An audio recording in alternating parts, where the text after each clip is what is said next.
Hello interwebs, welcome to Let's Fix Computers. This is a bit of pre-recorded footage that I took a while back that occurred when I was having difficulty with, both of my condenser microphones.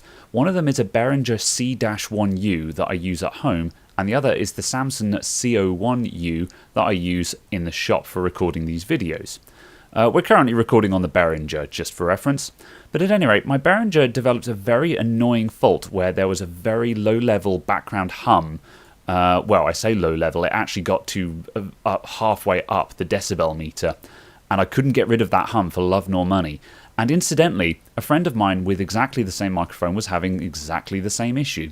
So I decided to take both the microphones apart just to investigate the problem and see what differences there are between them, because they're very similar microphones, but the Samson costs 3 times as much. So I thought I'd open them up to see if it actually had 3 times the price of components in them. So this isn't a particularly good walkthrough video, but by watching this footage you can just see how you open these mics up.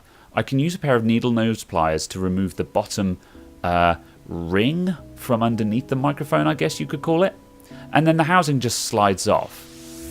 And then finally there's another 4 screws to remove the top cap of the microphone, and that pretty much disassembles the entire thing.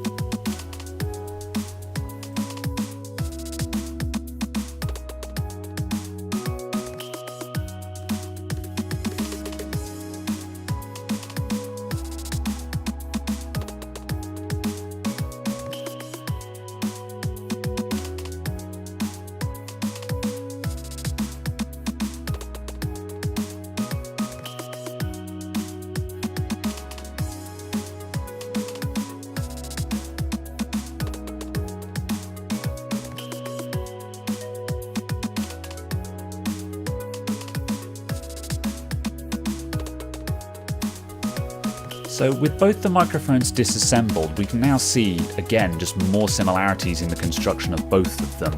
There are some differences on the circuit boards, but we'll take a closer look at those in a minute for those of you who are curious. The main issue that we have with the Behringer is with the grounding here. You can see that there's a very liberal use of spray paint on the body, on the chassis of the microphone. And although they've got some locking washers there, those washers don't seem to have done a very good job of penetrating through the paint.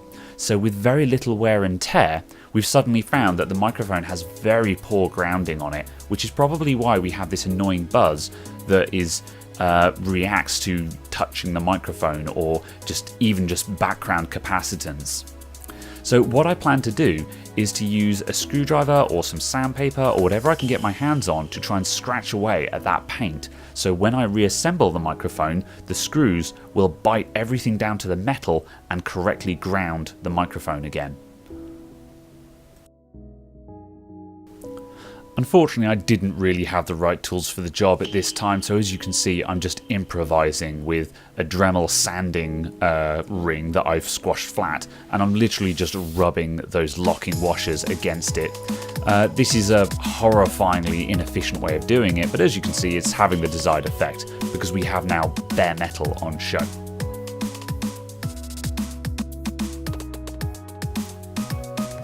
And once I've done all of those rings, just to make sure, I'm also using a screwdriver just to scratch away around the holes that these screws go into to make sure that we've gotten rid of that as well.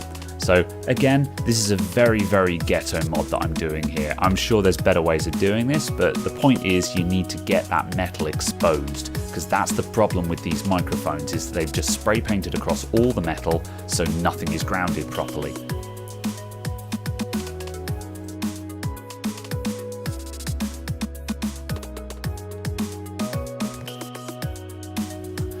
Once I've done that for all the holes, I'll put all the screws back in and reassemble the microphone. And this solved my problem completely, and I have not had any issues with the microphone since then. So despite how shoddy this repair looks, it was 100% effective as far as I'm concerned. So past that, we'll just do a quick comparison between these two microphones while I'm here and just show you the differences between them and my theory on why the Samson is definitely worth 3 times the price if you've got it. Okay, so for this section, I'm currently recording the audio on the Samson CO1U with the input level at 95 and 10 decibels of gain. I also have a background noise filter switched on, and I also have a LoudMax brick wall limiter to prevent clipping. So we're currently looking at the Behringer underneath the camera, and I thought we'd start off with this one because it's the more simple of the two microphones. They both have very similar construction principles. There goes a big old motorcycle outside. As you can hear, the Samson picks up quite a lot of background noise with the amount of gain I've got switched on anyway. Anyway, so you can see we've got the first stage amplification over here, and the microphone capsule actually comes in on this point here underneath. If I just flip it over, you can see the two capsule wires coming in. We've got our main positive connection and the ground wire. After that, on the top side, there's not a lot else to see. We've got some capacitors scattered about and the main crystal. That's about it. On the bottom of the board, we've got the main chipset, which is this AKM chipset. We also have another chip over here, and we have some local voltage regulation up here. And the whole thing is, it's a standard setup. This is probably more or less just straight the blueprint setup for this chip. And that's all there is to see. We have flood fill grounding everywhere, and everything is grounded. However, obviously the grounding isn't stellar, which is why we had this problem in the first place. So now I'm going to switch out and I'll show you the comparison to the Samson mic, and we can see how that differs. Okay, we're now recording on the Behringer C-1U microphone. And once again, I'm on an input level of 95, but now I have 20 decibels of gain. And as you can hear, I'm actually quieter already. So yeah, this microphone requires an enormous amount of gain applied to it. The upshot of that is that it does dial out all the background noises a lot better. You'll probably, typically there's no traffic outside the shop now, but when cars and stuff go by, you probably won't hear them. So, okay, there's some traffic going past now, a couple of cars, nothing noisy, but you probably won't hear any of it. So that's interesting. We're now looking at the Samson CO1U under the camera here. And as you can see, it's a very, very similar layout and construction, but it has some key differences, which I think are what make this one significantly better. So, firstly, we have exactly the same AKM chipset and this chip over here as well. So it's a very, very similar principle, but there's some key differences. The local voltage regulation over here is actually being done by a switching regulator rather than a low dropout regulator.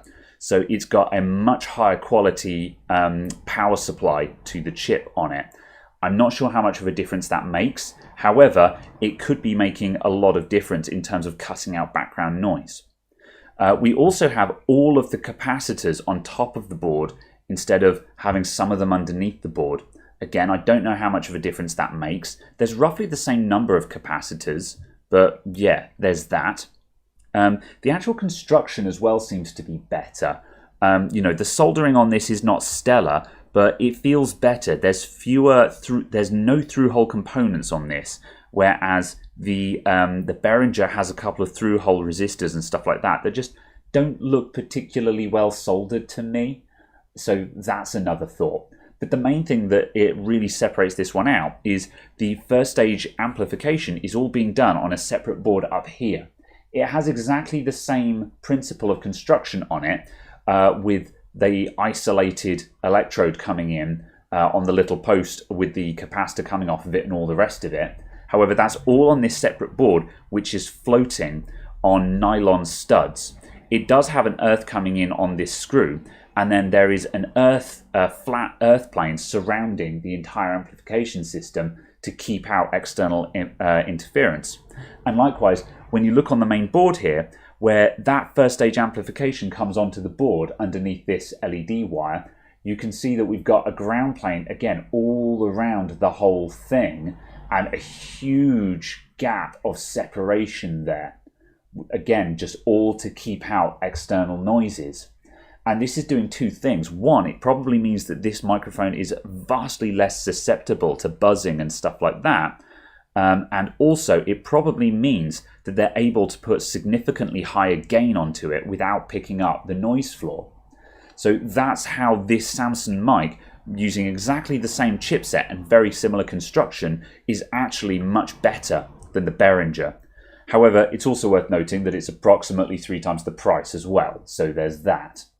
Overall, the Behringer is really good as a cheap starter mic. However, the Samson is vastly superior in performance, and that's why I use this Samson at work as my normal mic, and I use the Behringer at home just for streaming games with. Finally, just some final notes, which I'm recording completely differently again. While I was just finishing up the editing on this project, I was listening into the audio and I was thinking, despite everything I've just said, the Behringer kinda sounds better. You know, there's less echo and background noise and stuff like that. Am I not giving the impression that I wanted to portray in this video? But when you look at the audio levels, like over here, here's listening to the Samson, you can see how much bigger the peaks are on the source there. Whereas on the Behringer, look at how small this is down here. You know, look at how low the input is. And I've got 12 decibels on top of that. Whereas on the Samson, I've got just my usual, 1.5 decibels that I have in post, which is just a little bit of boost, just to bring it up a bit further. But, you know, down here, we've got massive amount of gain on it, and it's still teeny tiny little input. And so, you know, I don't want to give the wrong impression that the Behringer is better, but it's worth noting that I don't use the Samson to its best. Really what I need to be doing is I need to have the microphone in my face like a condenser is supposed to be, and things like that. Whereas in actual reality, while I'm recording, it's often about almost up to a meter away from my body. Which is why I have the gain whacked right up and it picks up all the background noises. So what I do need to do looking forward into the future is make a better setup for my audio to cut out that background noise. And that means A, you know, having some padding or something around the room to kill the echoes, and B, finding a way of getting that microphone closer to my face. And that might mean that I, like suspend it above me or something like that. But the reason why I do it this way is that I want to be free of having a microphone around me, and I can't afford a decent lapel microphone, and I don't want a lapel microphone that records locally, because then I have to splice the audio in post, and that just increases the amount of post-production that I have to do. And for my videos, in order to make sure that I keep making these videos and I keep doing them at a minimum of 1 a week, the post-production has to be as simple as possible, which is why my video production is pretty basic. The idea is simple production, make more videos. That's the way I do it. So yeah, as I say, just a little bit more ramble on the end of this video, just to make sure that you guys understand the message I'm trying to portray about these microphones.